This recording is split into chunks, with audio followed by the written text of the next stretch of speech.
Well, hi guys, and welcome to a more or less new kind of video, or not new, but something that I haven't done before. As you probably know, if you've seen my last video on the Stuck 3, the tracks basically evaporated in the sun, so I had to replace them, and I decided to replace them with Friul tracks. And a lot of people have done their how to use and how to build up a track run of Friul tracks, and I thought, why not show you how I do it? First off, make sure to read the instructions, because depending on which tracks you have, you need different sizes of drill bits. And for this specific Panzer 3-4 track, we need 0.4 millimeters of a drill bit.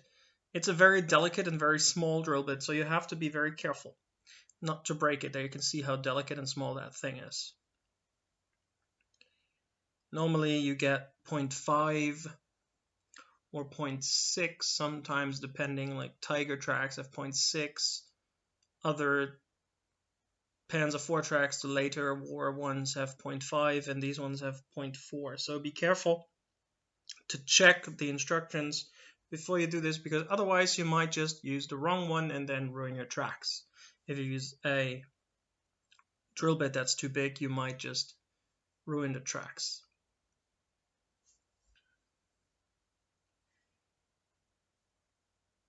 What we are going to do after setting everything up is we need a tub of warm tap water that we add a drop or two of dishwashing liquid or soap to break the surface tension and to help us clean our tracks, because when those tracks come out of the factory, they are greasy as hell, and either if you paint them or if you use a blackening solution, you really want to clean them properly with dishwashing liquid and warm water. And that's the first thing we do here.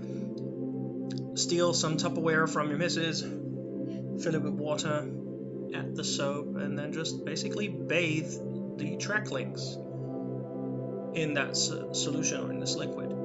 Make sure to keep both sides of tracks separate. They come in separate bags, so keep them separate so you don't mix them up and you don't accidentally then mess up your track run. And we are only going to focus on one track run in this video today, because otherwise it would just take way too long for me to do this and for you to sit through, because it's just basically the same, just for the other side.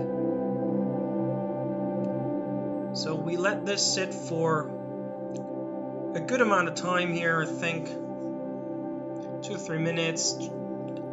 One more thing you have to make sure is use gloves when working with white metal tracks. They contain lead, and lead is not a good thing, so wear gloves while working with them. You don't want lead poisoning. Give them a good stir. You might want to use a toothbrush to really get into all the nooks and crannies, but since I will be basically washing this track run after assembly again before I use the blackening solution, I'll just do this preliminary wash right here, just very quickly, because I didn't want to just like have to sit here for 20 minutes and brush every single link with the toothbrush. What you also want to have sitting around is some kitchen towel, because you need something to put these track links on to dry them off, and good old Kleenex, always a good way to just soak up the water. Look, it even says "Go" on it in German. Yay, special Kleenex here. And you don't want to just basically splash them out, but just take them out with the glove, sit them on the piece of paper, and just let them dry on their own. They will dry quickly, because the good thing about the kitchen towel here is it just basically soaks up all the water. And I'm sorry if you don't like the way I pronounce water. Water. I don't care. It's just the way I do.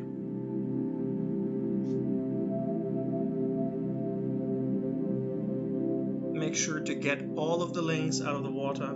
It's not water. There you go again. It's not a good thing to forget them. Although you get enough of them to even break some of them. There are so many extras in both of these bags for both sides. You have to be careful, however. These things can be very brittle because white metal is a very brittle and soft kind of metal. They break rather easily, so make sure you handle them with enough care. And you will see me break one on camera here in just a bit because they are just so soft, and I have big hands and I'm not the most nimble and careful guy, so I just broke one. But at least I only broke one. So let this sit for just a couple of moments and then replace the wet piece of kitchen towel with a dry one and just basically move them from the wet one onto the dry one and remove the wet one because they are already basically dry. Try to move them around so that both sides get dry. And you can feel the difference when you touch them before and then once you wash them and then you touch them, you can feel that they are a lot less greasy.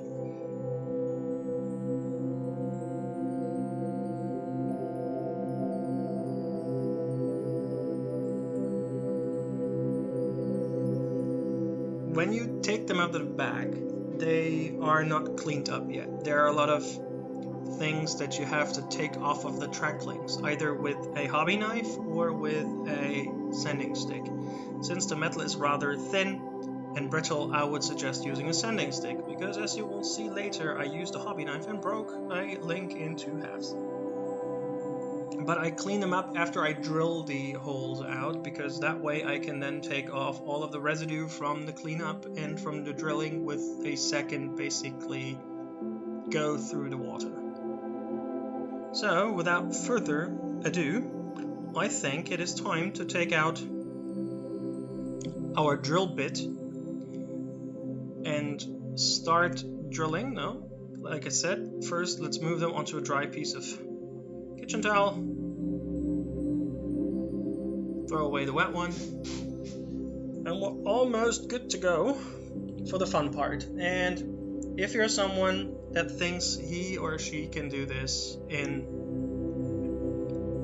5 minutes, you're wrong. This will take you quite a while to do them all. And don't do what I'm just doing here, touching them without gloves. When you have a gloved hand ready, always use the gloved hand. That's what she said, right? So next up, we can start drilling.